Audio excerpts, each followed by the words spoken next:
بسم اللہ الرحمن الرحیم۔ یہ بہت ہی پیاری پوسٹ کسی نے بنائی ہے، بالکل دل کو جا کے لگتی ہے۔ اس کے اوپر میں مزید کہوں گا، پہلے یہ پوسٹ سن لیں۔ اوپر ہیڈنگ لکھا گیا ہے کہ اپنی اولاد کو کامیاب بناؤ، یعنی بناؤ یا بناؤ۔ اگر تم اپنی اولاد پر دنیا کے سب خزانے بھی خرچ کر دو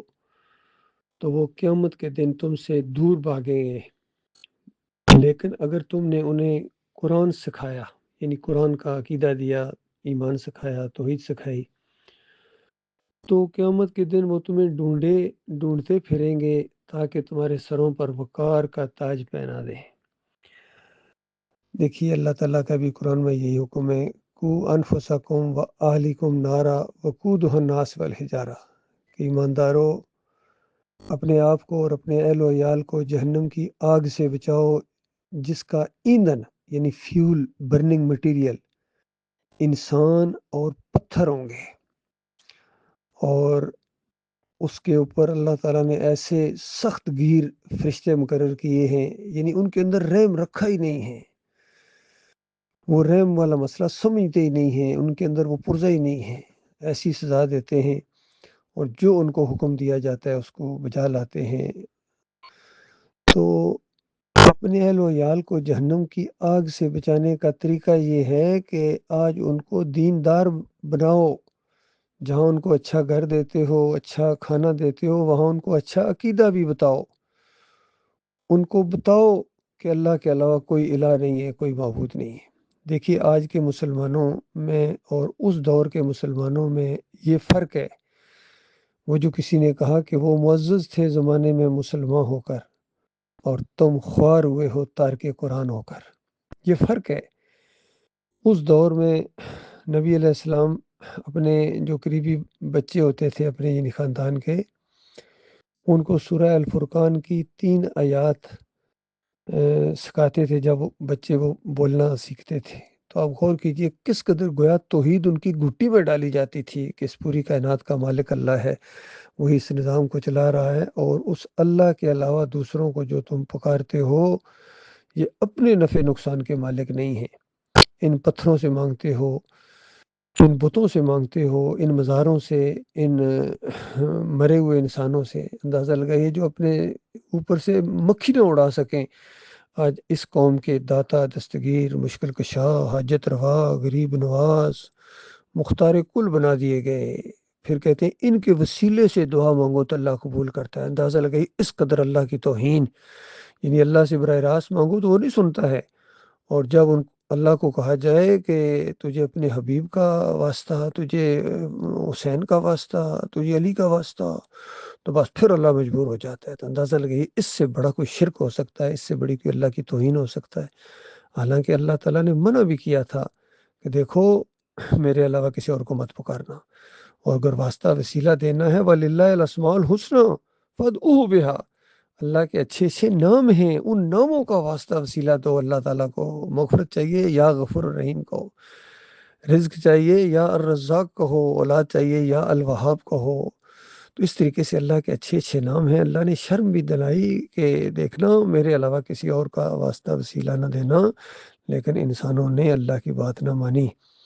اور پھر اللہ کی توہین کی، اور شرک اللہ کو گالی ہے۔ تو اللہ کے بندو یہ مسئلہ ہے، آج اپنی اولاد کو یہ سمجھاؤ کہ یہ پیری مریدی، یہ عرس اور میلے، اور یہ چڑھاوے، یہ نظر و نیازیں، 11ویں 12ویں کے کیک، 10 محرم کے شربت، اور تعویذ گنڈا، امام زامن، یہ شرک کی چیز ہے، اور ایسے شرک کرنے والے کے اوپر اللہ جنت حرام کر دے گا، اس کو ہمیشہ کی آگ میں رہنا پڑے گا۔ اس طرح اپنے بچوں کو سمجھاؤ کہ میرے بچوں اللہ کے ساتھ شرک نہ کرنا۔ جس طرح حکیم لقمان رحمۃ اللہ علیہ نے اپنے بچے کو کیسے نصیحت کی تھی کہ اے میرے بچے دیکھنا اللہ کے ساتھ شرک نہ کرنا، شرک بہت بڑا ظلم ہے۔ اور پھر اور بھی وصیتیں کی کہ دیکھنا یہ نیک باتیں، یہ ایمان عقیدے کی باتیں، توحید کی باتیں پھیلاتے رہنا، لوگوں کو شرک سے منع کرنا اور برائیوں سے بھی منع کرنا، اور یہ بڑا حوصلے کا کام ہے، کام نہیں چھوڑنا تم نے میرے بچے۔ اور پھر صلاۃ قائم کرنا، زکوٰۃ کی ادائیگی ہے، اور پھر یہ بھی کہا کہ ذرا چیخ چلا کے لوگوں کے ساتھ گفتگو نہ کرنا، یعنی اخلاق کو اپنانا۔ یہ جو چیخ کر زور زور کے باتیں کرتے ہیں دوسروں کو نیچا دکھانے کے لیے اور پھر اپنے آپ کو ذرا اوپر کرنے کے لیے، یہ گویا ان کی آواز اور گدھے کی آواز میں کوئی فرق نہیں، اس طرح سمجھایا۔ تو یہ معاملہ ہے میری قوم کے لوگوں، اور جہاں جہاں تک یہ آواز پہنچے،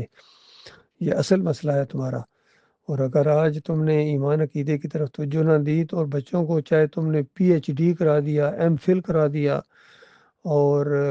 ہر سہولت ان کو دی، ہر شہر کے اندر ایک کوٹھی ان کے نام کر دی، ہر ملک کے اندر فلیٹ اور بڑے بڑے بزنس ان کو چلا کے دے دیے، تو یاد رکھنا اگر ایمان عقیدے کی بات تم نے نہیں بتائی ہے تو یہی وہ اولاد ہوگی جو کل قیامت کے دن تمہارا گریبان پکڑے گی، یہی وہ بیوی ہوگی، بچے ہوں گے، والدین ہوں گے، دوست ہوں گے تمہارا گریبان پکڑیں گے کہ ظالم ساری باتیں تم نے کی ہیں، دنیا کے اندر سونے کے نوالے کھلائے تم نے، یہ ایمان کی بات، توحید کی بات نہ تم نے خود سمجھی اور نہ کسی دوسرے کی بات کی طرف تم نے توجہ دی، اور جو دوسرے پھیلا رہے تھے ایمان توحید کو ہر جگہ پھیلا رہے تھے، تو ان کی مخالفت کرتا تھا، تیرے ماتھے پر شکنیں پڑ جاتی تھی، اور ہمیں بھی ان کے خلاف کرتا تھا، گھروں میں بھی آ کے اسی کے خلاف بولتا تھا، کبھی ان کو جاہل کہتا تھا، کبھی ڈفر بولتا تھا، کبھی ان کو اس طریقے سے عیب لگاتا تھا، الزامات لگاتا تھا، کبھی کہتے تھے جھوٹا ہے، یہ ہے وہ ہے۔ تو دیکھو انہیں کو اللہ تعالیٰ نے آج جنتوں کے اندر اپنے اہل و عیال کے ساتھ وہ جنتوں میں جا رہے ہیں، اور تم بے ایمان ادھر ہمیں بھی یہاں تک کھینچ لے کے آگے۔ اس طرح یہ مولنگ بنے گا ان کا، پھر یہ مرید اپنے پیروں کے اوپر لعنتیں بھیجیں گے، یہ ووٹر اپنے سارے سیاسی لیڈروں کے اوپر لعنتیں بھیجیں گے، یہ جوان اپنے افسروں کے اوپر لعنتیں بھیجیں گے، اور یہ جتنے شاگرد ہیں اپنے استادوں کے اوپر لعنتیں بھیجیں گے، عوام اپنے لیڈروں کے اوپر جنہوں نے کفر و شرک کی دلدل میں ان کو دھکیلا ہے، اور ان کے اکابرین جن کو صدیوں سے ان صوفیوں کو اور اپنے جماعتوں کے امیر کو آج تو کہتے ہیں ہماری جماعت کے بانی ہیں، یہ بریلوی مسلک کا بانی ہے جی اعلیٰ حضرت، یہ دیوبند کے بانی ہیں جی، یہ قاسم نانوتوی، اور یہ اہل حدیثوں کے بانی ہیں جی، یہ میاں نذیر ہیں، یہ شاہ ولی اللہ ہیں، یہ صوفیوں کے سردار ہیں، ابن عربی ہیں، ابراہیم ادم ہیں، عبد القادر جیلانی ہیں، محی الدین چشتی ہیں، جنہوں نے قبر پرستی اور عرس اور میلے یہ سارے وحدت الوجود اور وحدت الشہود جیسے شرک پھیلائے ہیں، اور ڈاکٹر اسرار جیسے آدمی اندازہ لگائیے وحدت الوجود کا ساتھ دیتے رہے، انہیں کی حمایت کرتے رہے، اور اپنے علی انجینئر صاحب کہتے ہیں ان کے پیچھے نمازیں پڑھا کرو، یہ ہمارے لیڈر ہیں، اندازہ لگائیے اس طرح انہوں نے ایمان عقیدے کی توہین کی ہے۔ محمد حنیف نے اسی طریقے سے سجدہ تعظیمی کا شرک جماعت کے اندر ڈال دیا، تو یہ سب پیچھے چلنے والے اپنے آگے چلنے والوں کے اوپر لعنتیں بھیجیں گے، اس طرح لعنتیں بھیجتے ہوئے جہنم کی آگ کے اندر داخل ہو جائیں گے، اور وہاں پھر آپس میں لڑائی شروع ہو جائے گی۔ لیکن یاد رکھنا واپسی نہیں ہے، آج موقع ہے، آج موقع ہے، اپنی اولاد کو اگر دیندار بناؤ گے، چاہے تم غریب چھوڑ کے ان کو جاؤ یہاں، جس طرح عمر بن عبدالعزیز کے بارے میں آتا ہے کہ ان کے اولاد تھی، اچھے خاصے بیٹے تھے، لیکن سب کو کہا کہ دیکھو بیٹے مجھے اختیار تھا کہ یا تو تمہیں خوشحال چھوڑ کے جاتا اور اپنے آپ کو جہنم کی آگ کے اندر لے جاتا ہے، یا میں نے اپنے آپ کو جہنم کی آگ سے بچانے کی فکر کی اور تمہیں میں اللہ کے حوالے کر کے جا رہا ہوں۔ تو یہ ہوتا ہے صحیح معنوں میں جو سمجھدار لوگ ہیں، ایمان والے، تقوی والے، وہ اپنی اولاد کو اس طریقے سے ایمان خالص کے راستے کے اوپر، اور پھر ذاتی زندگی سے ثابت کرو تاکہ آپ کے بچوں کے اندر وہ ذہن ان کا بنے کہ ہمارے والد صاحب یا ہمارے جو قریبی تھے وہ کس طرح ایماندار تھے اور کس طرح شرک کے خلاف پوری زندگی لڑتے رہے ہیں۔ اللہ تعالیٰ غور و فکر کرنے کی توفیق عطا فرمائے۔